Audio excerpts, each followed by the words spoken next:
হে আমার রব, যদি দুঃখ কষ্ট দিয়ে পরীক্ষা নিতে চাও তবে তা সহ্য করার শক্তি দাও। আমাকে এমন হৃদয় দান করো যে হৃদয় তোমার সিদ্ধান্তে সন্তুষ্ট থাকতে পারে, অভিযোগ না জানিয়ে কৃতজ্ঞতা প্রকাশ করতে পারে। হৃদয়ে ভেঙে গেলে তা জোড়া লাগানোর শক্তি দিও। যারা দূরে চলে গেছে তাদের স্মৃতি সহ্য করার ক্ষমতা দিও। যারা আঘাত দিয়েছে, বিশ্বাস ভেঙেছে, আমি তাদের সাথে এমনটি করতে চাই না, তাদের আমি ক্ষমা করে দিতে চাই। আমাকে এমন মন দিও, তুমি ছাড়া তো আর কেউ নেই আমার।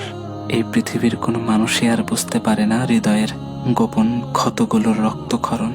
দুঃখ দিয়েছ, তাই সইবার শক্তিও তুমি দিও ইয়া আল্লাহ।